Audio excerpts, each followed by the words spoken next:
Hello दोस्तों, समाज वाटिका channel में आप सबका स्वागत है। मैं विमल सर।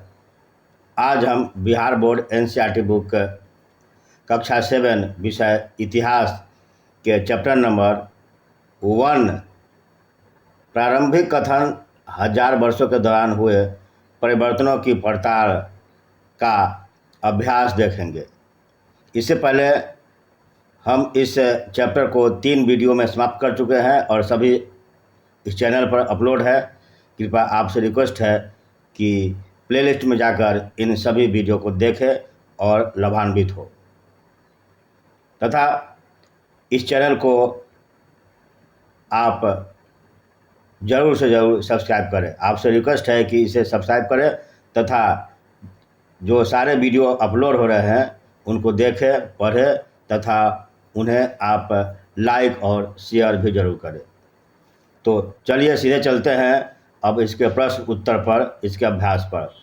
इसमें पहला है, यानी अतीत में विदेशी किसे माना जाता था। तो चलिए हम सीधे चलते हैं इसके उत्तर को ढूंढते हैं कि इसका उत्तर या इसका जो आंसर है क्या है। तो यहाँ है, फिर से याद करें का पहला, अतीत में विदेशी किसे माना जाता था। उत्तर, अतीत में वैसे व्यक्ति को विदेशी माना जाता था जो किसी दूसरे स्थान से आया हो तथा वह उस स्थान का निवासी नहीं हो। जैसे उस समय नगरवासी के लिए वनवासी विदेशी होता था। क्वेश्चन नंबर 2 में हम देखते हैं इसका यानी सही और गलत है। इसको हम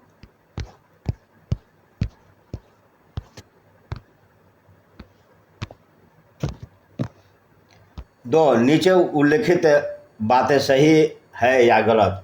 पहला, सन 700 के बाद के काल के संबंध में अभिलेख नहीं मिलते हैं। गलत।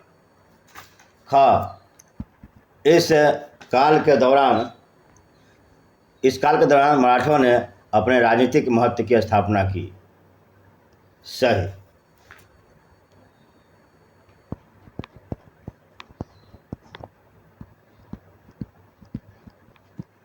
ग में दिया हुआ है, कृषि केंद्रित बस्तियों के विस्तार के साथ कभी कभी वनवासी अपनी जमीन से उजाड़ बाहर कर दिए जाते थे।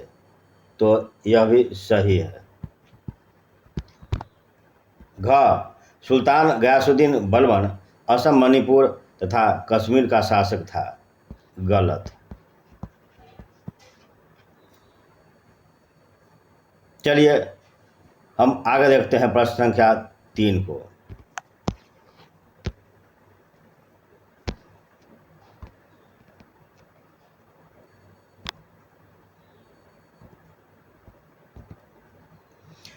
रिक्त स्थानों को भरे।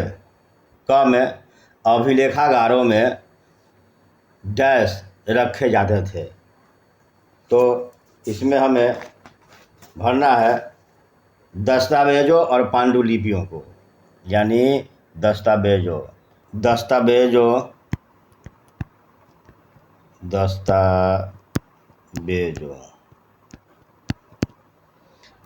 और पांडुलिपि एवं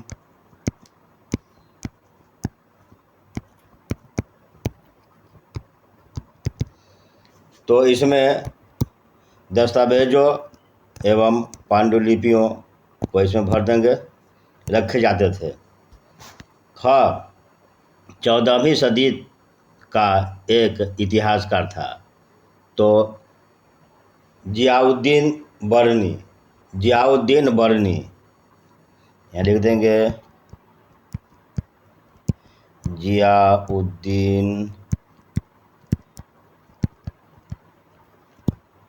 जियाउद्दीन बरनी 14वीं सदी का एक इतिहासकार था।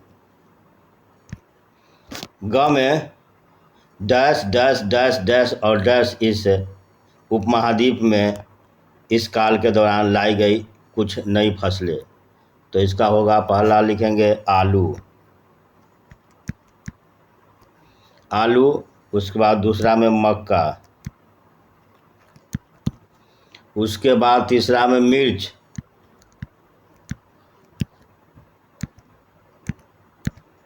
मिर्च, उसके बाद चाय और उसके बाद कॉफ़ी।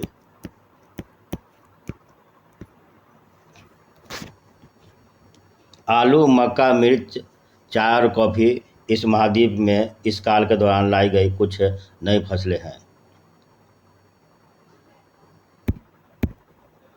चलिए अब आगे देखते हैं इसमें प्रश्न संख्या 4 और बाकी के जो सभी दीर्घ उत्तरीय जो प्रश्न है उन सब को हम आगे देखते हैं। पहला एक हो चुका है, 2, 3 भी हो चुके हैं।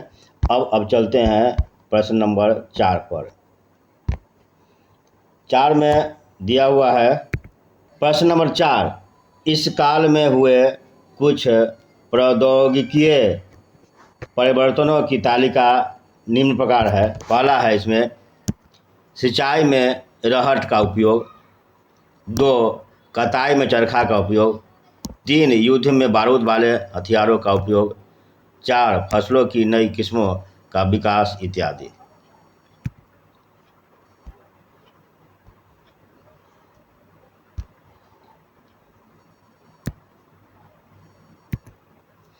प्रश्न का 5, इस काल के दौरान हुए कुछ मुख्य धार्मिक परिवर्तनों की जानकारी दें।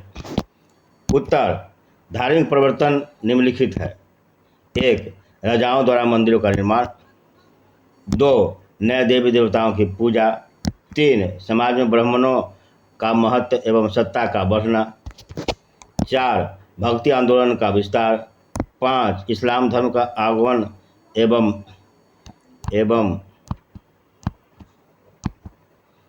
विस्तार, 5 अन्य नए धर्मों एवं विचारों का आगमन इत्यादि।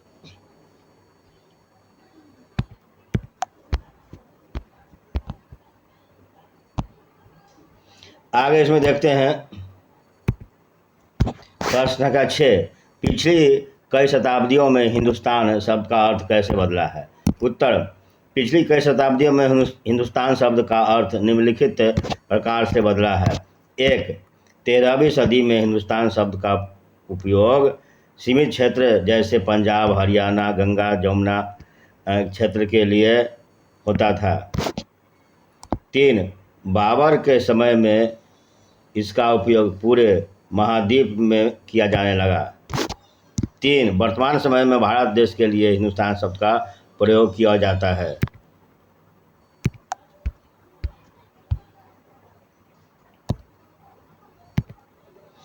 प्रश्न संख्या 7, जातियों के मामले में कैसे नियंत्रित किए जाते थे।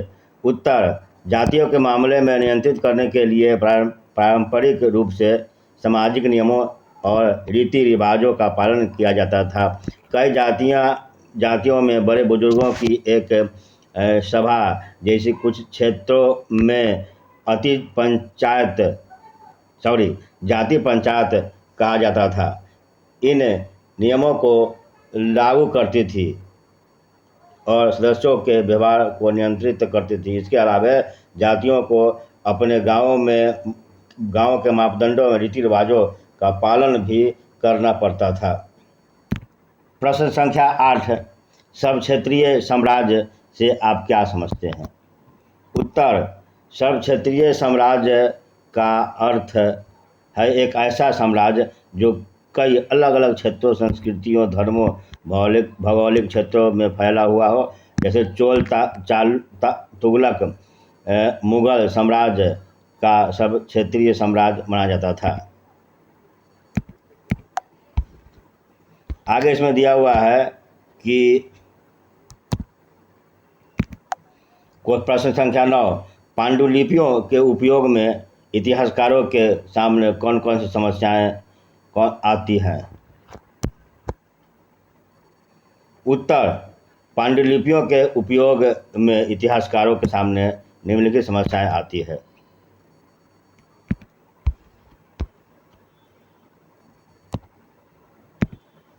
एक, लिखावट और भाषा की समस्या। इसमें है अपठनीयता, क्षतिग्रस्त पांडुलिपियाँ, 3 अलग अलग लिपकों द्वारा परिवर्तन इत्यादि। 2 में संरक्षण की समस्या। इसमें पहला है पांडुलिपियों का नाजुक होना, दूसरा है पर्यावरणीय स्थितियाँ, तीसरा है मूल पांडुलिपि का न मिलना। प्लस उसमें 3 है अन्य समस्याएं। तीसरा का मूल पांडुलिपि में संशोधन। 2 एक ही ग्रंथ का अलग अलग प्रतियां। 3 भाषा और संदर्भ की समझ इत्यादि।